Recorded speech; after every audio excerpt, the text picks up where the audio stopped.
दोस्तों, ऑस्ट्रेलिया अपने तारीख के बदतरीन दौर से गुजर रहा है और कुछ दिन पहले वो पाकिस्तान से सीरीज़ हारा है और अब वो बांग्लादेश से जाके पहला वनडे हार गया। और मेरे ख्याल में ये पिछले 30-35 सालों की क्रिकेट में श्रीलंका ऑस्ट्रेलिया के साथ ये पहली दफ़ा हो रहा है कि वो कंसेक्यूटिव मैचेस हार रहा है और वो भी बहुत छोटी टीमों से हार रहा है। तो ये इसके पीछे क्या ड्रॉबैक्स हैं, इसके पीछे क्या गलतियाँ हुई हैं, आज इसके ऊपर भी हम बात करेंगे। और एशियन गेम्स के हवाले से बड़ी खबर जो आ रही है कि पाकिस्तान और इंडिया ने अपने स्क्वाड का ऐलान कर दिया है एशियन गेम्स जो कि सितंबर में होनी है और उसमें बड़े बुर्ज जो है ना वो हिला के रख दिए हैं पाकिस्तान क्रिकेट बोर्ड ने। पाकिस्तान ने बाबर आजम, आगा सलमान और शाहीन अफरीदी, शादाब खान, बड़े बड़े जो प्लेयर हैं उसको एशियन गेम्स से निकाल दिए है और बिल्कुल यंग ब्लड एशियन गेम्स के अंदर उन्होंने डाला है। इसके ऊपर भी हम बात करेंगे। स्पोर्ट्स मंच हमारे चैनल का नाम है, लाजमी सब्सक्राइब कर लें।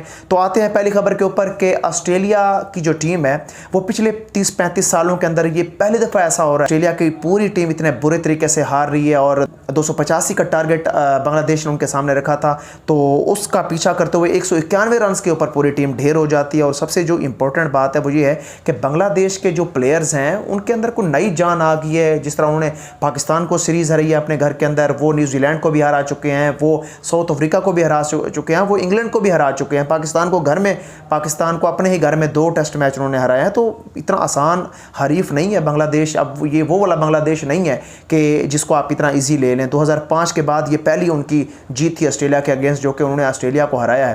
तो सबसे जो इंपॉर्टेंट बात है वो ये है कि ऑस्ट्रेलिया जो इतना पीछे क्यों है क्रिकेट में, क्योंकि अचानक से ऑस्ट्रेलियन जो दिमाग है, हालांकि बड़ा शातिर दिमाग माना जाता है पूरी दुनिया में, अचानक से उनकी टीम को फैसला करने में भी परेशानी हो रही है। जिस तरह टॉस जीतकर वो पहले पिच के मिजाज को बिना समझते हुए उन्होंने बैटिंग की दावत दी बांग्लादेशियों को। और बांग्लादेशी क्या कह रहे थे, उनके जो कप्तान थे उन्होंने कहा जी हम जानते हैं विकेट को अच्छे तरीके से और किस तरह विकेट का बिहेवियर हम अच्छे से जानते हैं। हालांकि जो जोश इंग्लिश हैं उन्होंने कहा कि हमें विकेट का पता नहीं है, जिस वजह से हम ये टॉस जीतकर पहले इनको बैटिंग की दावत दे रहे हैं, हमें नहीं पता कि पिच का क्या मिजाज है। तो ऐसा क्या हो गया कि ऑस्ट्रेलियन दिमाग पिच को नहीं पढ़ सकता जो कि बांग्लादेशी पढ़ रहे हैं पिच को।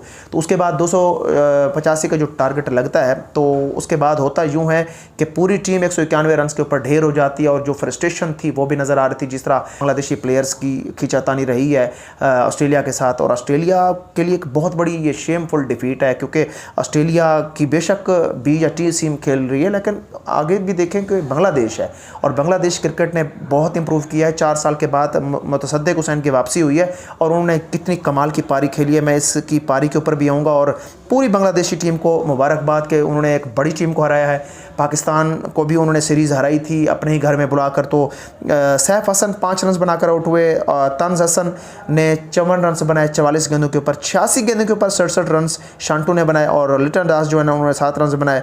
उसके बाद तौहीद हेरोडी ने 31 रन बनाए, 86 रन के ऊपर मुतसद्दिक हुसैन नॉट आउट रहे हैं। तो खुद सोचें कि कितनी कमाल की पारी उन्होंने खेली है और कितना बैट के ऊपर बॉल उनके आ रहा था और अनबिलीवेबल विक्ट्री है। 16 गेंदों पे 20 रन तस्कीन अहमद ने बनाया। तो जब बॉलिंग करने के लिए आता है ऑस्ट्रेलिया तो ऑस्ट्रेलिया की पूरी टीम जो है वो यूँ समझें कि काफ़ी मार खाती है और उनका कोई भी ऐसा प्लेयर नहीं है जिनको मैं कह सकूँ कि उनकी बॉलिंग अच्छी रही है सिवाय नेथन एल्स के। ये हमेशा अच्छी बॉलिंग कराई जाती है। 10 ओवर में 38 रन देकर इन्होंने 3 खिलाड़ियों को आउट किया। उसके बाद सब प्लेयर्स को अच्छा खासा स्कोर पड़ा है। और अगर देखा जाए बैटिंग का तो जब ऑस्ट्रेलिया बैटिंग करने के लिए आता है तो इतनी बुरी परफॉर्मेंस ऑस्ट्रेलिया देगा कोई सोच भी नहीं सकता था। ऑस्ट्रेलिया की पूरी टीम 191 रन के ऊपर आउट हो जाती है और जो सबसे बड़ी बात है वो ये है कि कोई एक बैट्समैन भी इनका ऐसा नहीं है जिसने कोई विकेट के ऊपर विकेट के मिजाज को समझकर खेला हो। कैमरून ग्रीन ने सिर्फ 52 रन बनाए, उसके बाद कोई भी ऐसा प्लेयर नहीं है जिसने कोई अच्छी पारी खेली हो। 47 रन एलेक्स कैरी ने बनाए। उसके बाद मार्नस लेबेशन 1 रन बनाकर आउट हुए। जोश इंग्लिश कप्तान 19 रन बनाकर आउट हुए। बाकी कोई भी प्लेयर आगे नहीं जा सका। कूपर कॉनली को उन्होंने शामिल किया तो उन्होंने 50 गेंदें खेली और 35 रन बनाए। तो अगर बॉलिंग की बात करें तो तस्कीन अहमद ने 5 ओवर किए, 28 रन दिए और 1 खिलाड़ी आउट किया। तो पिकअप द बॉलर है नाहिद राना, तो इन्होंने 10 ओवर किए, 41 रन 4 विकेट। इनकी कमर तोड़ने में नाहिद राना का बड़ा किरदार है और नाहिद राना कितनी ख़तरनाक फॉर्म से गुजर रही हैं। यही वो प्लेयर है जो इम्पैक्ट डाल जाता है बड़ी टीमों का बांग्लादेश के साथ। यानी बांग्लादेश के पास एक ऐसा बॉलर है जो कि तकरीबन 150 के आसपास की बॉल करवाता है। पहला स्पेल इसका 144-45 पे गुजर रहा था, उसमें भी 2 विकेट ले रखे थे। उसके बाद जब दूसरे स्पेल में आते हैं तो आतिशी ये बॉलिंग कराते हैं और 150 को टच कर रहे होते हैं। तो नाहिद राना की तारीफ़ करनी पड़ेगी, कमर तोड़ के रख दिए, 4 खिलाड़ी आउट किए, 10 ओवर में 41 रन दिए। तो इतना कमाल का टैलेंट बांग्लादेश के पास बॉलिंग के अंदर आएगा हम सोच भी नहीं सकते थे। और बांग्लादेश की तारीफ़ करना पड़ेगी, उन्होंने कंसेक्यूटिव वनडे मैचेस जीते हुए हैं बड़ी टीमों के अगेंस्ट। और अगर बॉलिंग की बात करें तो तस्कीन अहमद ने 5 ओवर में 28 रन दिए।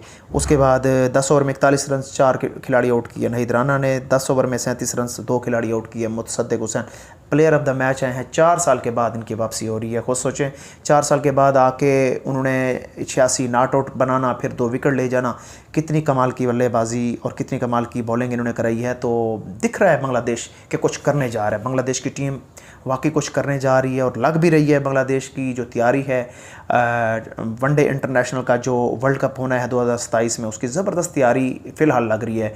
और अगर हम दूसरी खबर की तरफ आते हैं तो दूसरी खबर यह है कि पाकिस्तान और इंडिया ने अपना स्क्वाड जो है वो अनाउंस कर दिया है एशियन गेम्स के लिए। तो इधर जो स्क्वाड पाकिस्तान ने रखा है उसमें साहबजादा फरहान को कप्तानी दी गई है और उसके बाद दूसरे नंबर पे जो प्लेयर ऐड किया है वो अब्दुल समद हैं। अब्दुल समद काफ़ी हार्ड हिटर बैट्समैन है, बहुत अच्छी परफॉर्मेंस दी थी इन्होंने एशिया कप के अंदर भी और हांगकांग सुपर सिक्सेस के अंदर भी बहुत अच्छी परफॉर्मेंस दी थी। तो इब्रार अहमद को इन्होंने रखा है। उसके बाद अहमद दानियाल को, ये वो प्लेयर है जिसने आखिरी ओवर कराया था अगेंस्ट बांग्लादेश एशिया कप के अंदर और पाकिस्तान को जितवाया था टाइटल। उसके बाद आकिफ जावेद, कौन नहीं जानता आकिफ जावेद को, बहुत कमाल का बॉलर है। और उसके बाद अली रज़ा, यंग ब्लड है। अली रज़ा की बॉलिंग और उसकी जो स्पीड है उसके बारे में भी आपको अच्छे से पता है और किसी को पता हो ना हो, सूर्यवंशी को ज़रूर पता होगा, इंडिया को ज़रूर पता होगा।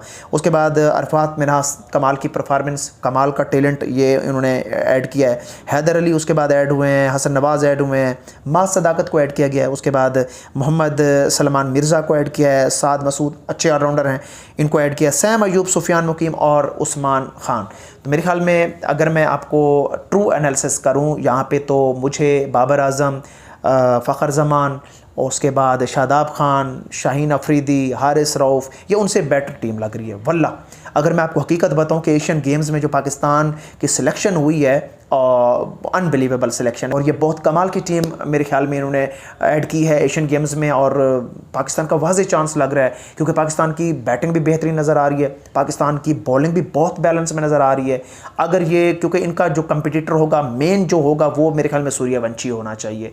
सूर्यवंशी के तोड़ के लिए इन्होंने अली रज़ा को रखा हुआ है, सुफियान मुकीम का रखा हुआ है, इन्होंने माज सदाकत को रखा हुआ है। उसके बाद साद मसूद हैं। बड़ी कमाल की इनका कम्बिनेशन रहेगा। आई थिंक इनको ये टाइटल जीतना चाहिए एशियन गेम्स के अंदर, पाकिस्तान का गोल्ड मेडल आना चाहिए, हर कीमत आना चाहिए, क्योंकि ये सबसे बेस्ट टीम मुझे लग रही है इस वक्त। तो लेट्स सी कि इसका क्या रिज़ल्ट आता है। फ़िलहाल एशियन गेम्स में पाकिस्तान का जो स्क्वाड है वो बहुत अच्छा स्क्वाड है और आप भी कमेंट बॉक्स में मुझे बताइएगा कि आपको ये स्क्वाड कैसा लगता है।